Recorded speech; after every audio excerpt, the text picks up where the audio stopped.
mais il n'y a pas forcément besoin de la communication animale pour ça. Là-dessus, moi, je suis extrêmement claire parce qu'aujourd'hui, il y a une dérive de former à la communication animale, alors qu'en fait, le propriétaire a juste à s'écouter et il n'a pas à dépenser de sous pour se faire former. Je suis aussi très dure par rapport à ça sur les formations de communication animale, parce que pour moi, il y a des dérives. Voilà. Dans le sens où tout propriétaire qui est attentif et attentionné avec ses animaux, il a des ressentis. Il sait quand l'animal ne va pas et de se dire, oh là, toi, encore une heure comme ça, c'est vétérinaire. Là, il ne marche pas normalement, il y a un truc, et pourtant, c'est extrêmement subtil. La personne ne peut même pas expliquer parce qu'elle n'a pas forcément les fondements de ce qui est proprioception, mais oh, oh, t'es pas comme d'habitude, toi, c'est ostéopathe. Donc, si vous voulez, il ne faudrait pas, sous couvert de communication animale, se couper de ce que tout propriétaire doit travailler et qu'on lui dise qu'il doit apprendre alors qu'on est quelque chose dans l'inné et que les propriétaires qui sont, comment je dirais, attentifs, aimants, attentionnés, ça fait très longtemps qu'ils parlent à leurs animaux, ils le savent pertinemment, et de la même façon que ce qu'on appelle les personnes qui ont la main verte parlent à leurs plantes. Et oui, et elles n'ont pas eu besoin de faire une formation de communication végétale pour ça. Elles sentent quelque chose. Voilà. Et moi, c'est un petit peu là-dessus aussi sur les dérives où je ne suis pas trop d'accord parce qu'en fait, là, on vous fait payer des communications pour tout et n'importe quoi, alors qu'en fait, il n'y a pas besoin de formation. Il y a juste à essayer de se dire, moi, comment je suis plus attentif, comment j'essaye de mieux aimer. Et pour ça, il n'y a pas à dépenser des 1000 et des cents. Faut être au clair. Il y a à réfléchir à qui on est. Mais aujourd'hui, c'est une dérive, si vous voulez. C'est une dérive. Et en plus, on ne met pas en garde. Donc, vous voyez, ou peu en garde. Hein. Je ne vais pas faire une généralité, mais on met peu en garde. Oui, oui. Mais déjà, soyons déjà qui on est. On n'a pas besoin de vouloir tenter ou vouloir être quelqu'un d'autre. C'est déjà, soyons qui on est. Et déjà là, on est en amour avec nos animaux. Parce que si vous voulez, il ne faudrait pas qu'il y ait l'arbre qui masque la forêt. Ça veut dire, comme je fais communication animale, je suis moins attentif, moins attentionné, parce qu'une fois par semaine, je rentre en communication animale. Et les 6 autres jours, alors ils meurent parce que vous n'avez pas ouvert. Qu'est-ce qui se passe? Vous voyez? Donc, moi, c'est à tout ça, si vous voulez. Et puis après, est-ce qu'il y a une réflexion sur le fait de ne pas saouler nos animaux avec la communication animale?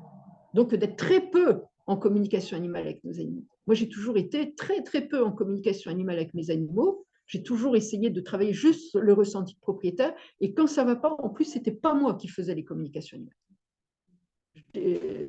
Voilà, je connais des très bons professionnels et voilà. Voilà. Donc, pour moi, la communication animale ne doit pas être utilisée comme propriétaire. Parce qu'on fatigue l'animal, on est en télépathie avec l'animal et c'est pas bon. Il ne doit pas être connecté à notre cerveau, il doit mener sa propre vie. Vous voyez? Donc, c'est ça aussi, c'est aussi pour ça que je forme que des vétérinaires et des ostéopathes, parce qu'autrement, pour moi, il y avait des dérives. Il y avait des dérives. C'est laisser vraiment l'indépendance à l'animal, être juste un propriétaire aimant, et s'il y a quelque chose, hop, on fait appel à un professionnel. Voilà. C'est comme, je dirais, voilà, une bonne mère de famille, voilà, qui a un peu son dico et sa pharmacie, mais elle sait tout de suite sa limite et que là, il faut aller au médecin. Elle ne va pas faire de l'autoprescription, de l'auto quelque chose. Eh bien, c'est ça. Ça veut dire que la limite, elle est très basse comme propriétaire pour laisser la liberté et l'autonomie à l'autre.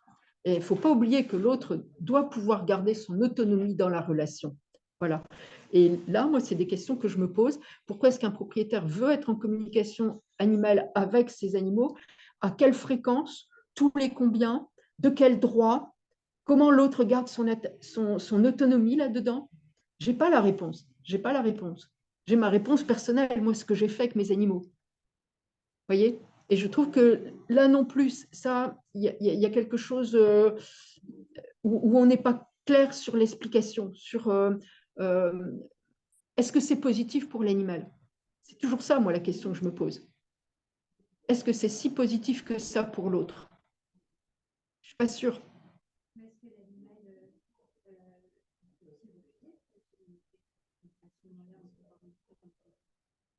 Moi, j'ai aucun animal qui refuse.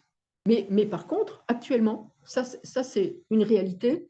Sur le dernier mois, j'ai eu quand même 3 animaux qui m'ont dit qu'ils étaient saoulés par la communication animale, qui ne voulaient plus, qu'ils en avaient, mais ras-le-bol.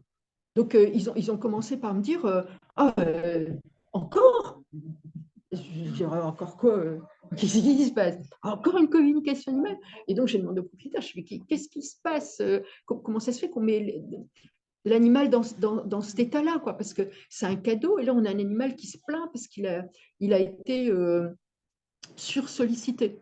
Et la personne me disait qu'en fait, elle arrivait vers moi en tant que professionnelle en désespoir de cause, j'ai envie de dire, mais avant, elle avait mis en place des tas de choses pour ne pas payer, et en l'occurrence, son animal avait été sur des sites, sur Facebook, avec des apprenants et tout, et le loulou, il n'en pouvait plus, quoi. Il n'en pouvait plus. Donc, ça a aussi été le truc de dire, bon, écoutez, mesdames, est-ce qu'on peut se dire que c'est la dernière avant un bon bout de temps, quoi?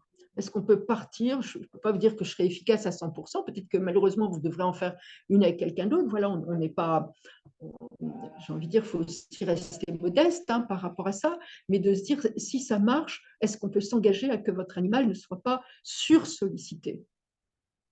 Vous voyez, ça c'est important, parce que là, on tombe sur des démarches un petit peu comme si vous avez des psychologues sur Facebook qui disent j'apprends à être psychologue. Est-ce que je peux avoir la photo de vos enfants?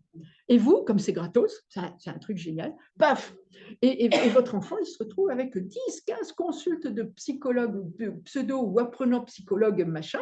Et à un moment donné, il va vous dire, non mais, hey, je ne suis pas là pour que l'autre apprenne aussi. Enfin, vous voyez? Donc, c'est une sursollicitation. Il faut toujours se poser la question, est-ce que vous feriez ça à votre enfant? Je trouve que ça, c'est quelque chose d'important. Et c'est vrai qu'on est dans une société de contrôle. Vous voyez, pour les plus anciens ici, nos parents, ils n'avaient plus qu'à courir après nous et attendre qu'on rentre. Le téléphone portable, il n'existait pas. Et on a très bien vécu notre jeunesse comme ça et ils ont été obligés de faire avec. Là, c'est je trouve, t'es où, machin, tout que le contrôle, ils savent vous. Enfin bon. Et est-ce qu'il n'y aurait pas aussi une dérive comme ça avec nos animaux? Vous comprenez? Ça, c'est intéressant.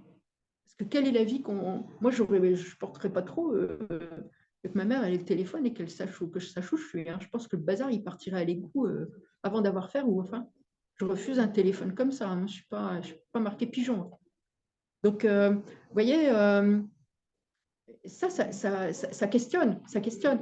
Et par rapport à la communication animale, on peut se poser la même question. Donc, pourquoi on veut trop savoir? Donc, bien sûr qu'il y a des moments, ils ont envie de parler, on s'en aperçoit quand on demande la communication animale. Mais est-ce qu'on doit aussi leur laisser cet espace de liberté ou de toute façon, s'ils ont envie de vous dire non, ils sont en capacité de le dire. Voilà. Ils sont en capacité de faire un changement de comportement. Eh oui, ils sont en capacité de nous faire la gueule. Ben oui. De nous dire, attends, ton changement de croquette, tu vas te faire voir, quoi. Celles d'avant, elles étaient quand même meilleures. Celles-là, je ne les mange pas. Il n'y a pas besoin de communication animale pour ça. Voyez? Donc, je pense que la communication animale, elle a sa place. Ça, c'est évident. Elle a sa place. Mais pas une place où l'animal est surexposé et donc fragilisé. Voyez? Ça, c'est un grand discours que je tiens maintenant parce qu'autrement, c'est comment on respecte l'animal. Et toujours se poser la question, est-ce que nous, on aimerait qu'on nous fasse ça? Ça veut dire qu'on a notre conjoint qui nous dit, écoute, je t'aime. Voilà.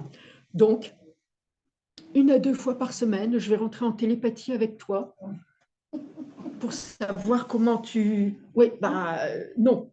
Moi, perso, il n'a pas intérêt à me faire ce coup-là. C'est niette.